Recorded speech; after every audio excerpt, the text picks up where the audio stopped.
All right, let's dive into something pretty fascinating today. Oh, yeah. Yeah, the connection between pleasure, personal power, and this thing called the shadow self. Sounds intriguing. We're going to be exploring an audio lecture by Judith Anodea. Oh, interesting. She's like a leading expert in chakras and how they relate to, like psychology. Yeah, I'm familiar with her work. She's great. What I really like about it is how she blends Eastern chakra wisdom with Western psychology. It's a pretty unique perspective. Yeah, and we're going to get into all of that. Right. I'm kind of curious about how she views pleasure, though. It's not just like fleeting enjoyment for her, is it? No, not at all. You see, Anodea views pleasure as like this vital force. Mm. It connects us to our senses, grounds us in the present moment, Yeah. and it really contributes to our well-being. It's really fundamental. So it's almost like pleasure is essential for like experiencing life fully. Exactly. And what's really interesting is that she argues that denying pleasure can actually hold us back. Hold us back. Yeah, like it can hinder our growth Oh, wow. and prevent us from becoming, whole individuals. I can see how that would be. Like if you're constantly denying yourself pleasure, you might miss out on new experiences and stuff. Right, And exactly. limit your development as a person. Exactly. And Anodea talks about how things like guilt and societal pressures can lead to this suppression of pleasure. Hmm. And when we try to bottle up that natural desire for enjoyment, Yeah. it can actually come out in some unhealthy ways. Like you might develop secondary pleasures, maybe even addictions. Right. It's like trying to dam up a river, It's going to find a way to break through eventually, Exactly. even if it's not how you planned. Precisely. So what happens when we like embrace pleasure instead? Well, that's where things get really exciting. And Anodea suggests that embracing pleasure in a healthy and conscious way, of course, Right. can actually boost our creativity, Oh, wow. make us more open to the world around us, Yeah. and just deepen our connection to life itself. That makes me think about times when I felt like the most alive. It usually involves some kind of pleasure, Absolutely. like the joy of creating something, the beauty of a sunset, or even just connecting with someone you care about. Right. It's all connected. So think about a time when you felt that sense of aliveness, that connection to pleasure, listeners. Right. What made it so powerful for you? Keep that in mind as we move on. All right. Now let's shift gears a bit and talk about this shadow self concept. Okay. It's about the parts of ourselves that we, reject or deny or Yeah. try to hide away. But the thing is, Yeah. those aspects don't just vanish. They stay active in our unconscious, Hmm. and they can subtly affect our thoughts, feelings, and actions. I've always been fascinated by that idea, that we have these hidden parts of ourselves that we might not even be fully aware of. It's like they're working behind the scenes, Yeah. shaping our experiences in ways we don't always understand. Right. And Anodea gives some really interesting examples of how this happens. Okay, like what? Well, for instance, someone who's repressing their anger might become passive-aggressive. Oh, I know someone like that. Oh, yeah. Yeah, she just bottles up her anger, avoids confrontation at all costs, but then she makes all these sarcastic comments or finds ways to sabotage the people she's mad at. It's like the anger has to find some way to express itself. Exactly. Another example Anodea talks about is someone who denies their need for connection and affection. Okay. This can lead to some, manipulative behaviors Oh, wow. as they try to get those needs met in, let's say, roundabout ways. So the shadow self is kind of like a reflection of those parts of ourselves that we haven't really dealt with. Exactly. And Anodea believes that understanding this shadow self is crucial for personal growth and healing. So it's about acknowledging those hidden parts and finding healthy ways to express them. You got it. Now, I know that Anodea connects specific character structures to this whole interplay of pleasure, power, and the shadow self. Right. And for this episode, we're focusing on one she calls the endurer. The endurer. Okay. What are they like? Well, the endurer is someone who tends to suppress their anger. They submit to authority, and they often have trouble expressing their needs and desires, even when they're feeling resentful. I wonder if that comes from a fear of what might happen if they do express those things. That's a really good point. Anodea suggests that the endurer often has a deep fear of, exposure or rejection. They believe that expressing their needs will lead to bad consequences. Oh, wow. So they hold back and endure even if it hurts them. I can see how that would develop in childhood, Yeah. Especially if a child's attempts to express needs or anger were met with punishment or disapproval. Exactly. Early experiences play a huge role in shaping these patterns. Imagine a child who's constantly told to be quiet, not to make a fuss, or to always obey. They learn to suppress their natural impulses to adapt And those patterns can stick with them into adulthood. Precisely. So, think about this for a moment. Do any aspects of the endurer resonate with you? Have you ever found yourself holding back your anger or denying your needs because you're afraid of the consequences? Remember, there's no judgment here. Yeah, just a chance for some self-reflection. Exactly. So we were talking about these patterns like the endurer, Right. and it seems like they often stem from those early childhood experiences. Yeah, that's a big part of it. Anodea explains that if a child is constantly punished or shamed for showing anger, Yeah. well, they learn to link that emotion with bad consequences. So they start to think that anger is bad or dangerous. Exactly, something to be avoided at all costs. And then you have the opposite situation where a child's needs are constantly ignored Right. or dismissed. And they might start to feel like their needs are a burden or that they're not worthy of having them met. You got it. So they learn to suppress those needs, kind of make themselves small to avoid any more hurt or rejection. Exactly, and these patterns, they can follow us into adulthood, right? And impact our relationships, our work, even our overall well-being. It makes sense. For the endurer, I imagine those suppressed needs could manifest in a lot of different ways. Oh, absolutely. They might constantly give more than they receive in relationships, afraid to set boundaries or ask for what they need. Or they might hold back in their careers, fearing failure if they go after what they truly want. So they're trapped in this cycle of denying themselves, Mm. unable to really embrace their desires and get what they deserve.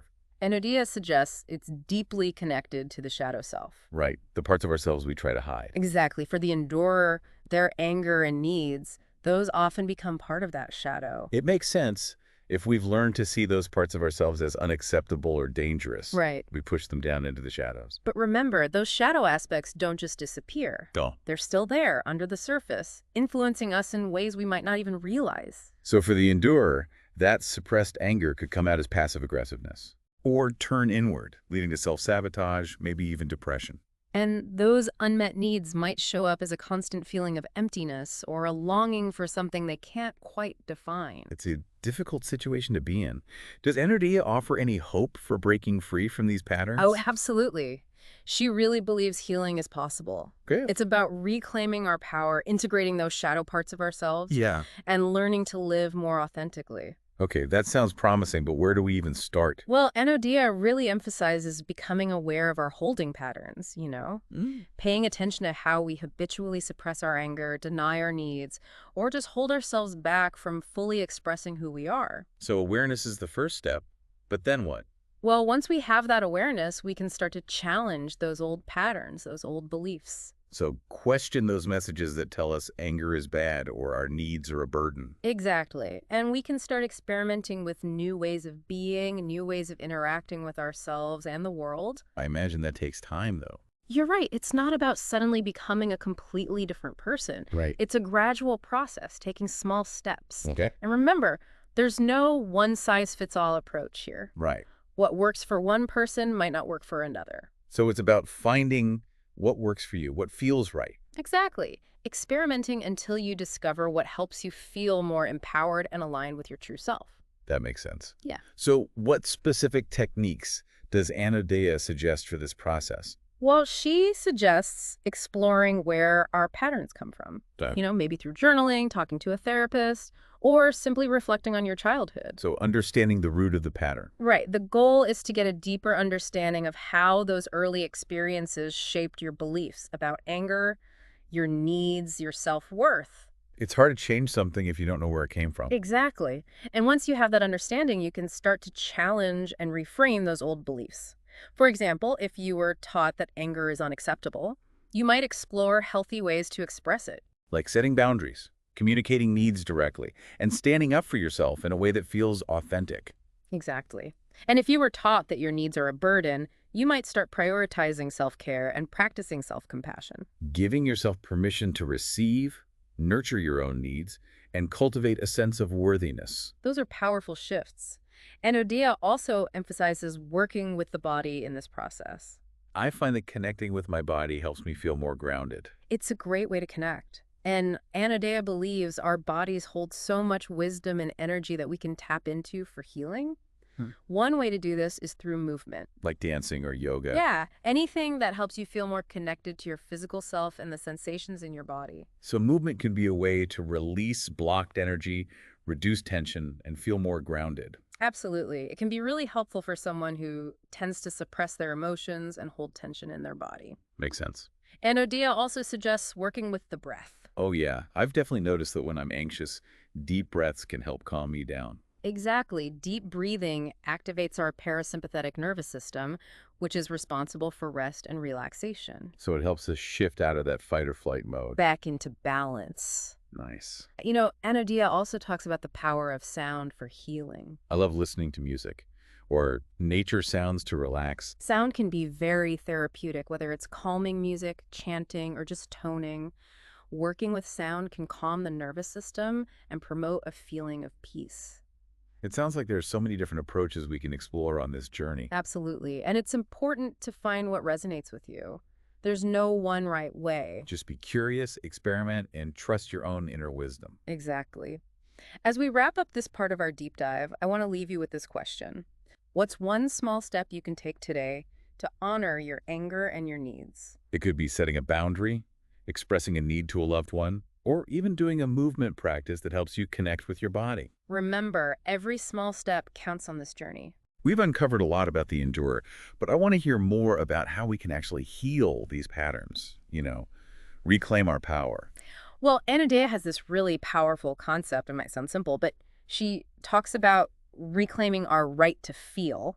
Okay. It's a huge part of moving beyond those endure tendencies. I can see that. I mean, we're often told to suppress our emotions, put on a brave face. Exactly. And Anodea really highlights how damaging that can be, especially for people who already have trouble expressing themselves. So she's saying it's important to actually acknowledge and honor all our emotions. All of them, even the ones we've been taught to see as negative or unacceptable. Okay. And anger is a perfect example. Anodea points out that anger is a natural human response, Mhm. It's how we react when we're hurt, threatened, or our boundaries are crossed. Like it's a signal that something's wrong. Exactly. A need isn't being met. But we often try to push it down, ignore it. Right. And for the endurer who's learned to suppress their anger, reclaiming that emotion can be a big step towards healing. So how do we even start to reclaim that right to feel anger? It starts with just noticing it. Paying attention to how anger feels in your body, what thoughts or situations trigger it. Okay. And then trying to understand where that anger comes from. Often from past experiences like we've talked about. Right. And then the key is to find healthy ways to express that anger, maybe through exercise, creative outlets, or learning to communicate assertively. So it's not about letting anger take over, but about recognizing it's okay to feel it. Exactly. And learning to express it in a way that doesn't hurt yourself or others. Now, along with reclaiming anger, Anodea also talks about acknowledging and meeting our needs. Right, which can be a challenge for the endurer, who often worries that expressing needs will lead to rejection. Yeah, it's tough to put yourself out there like that. It is, but it's so important. It might mean becoming aware of what needs you've been denying, learning to set boundaries, or even asking for help from others. It's about understanding that your needs are valid.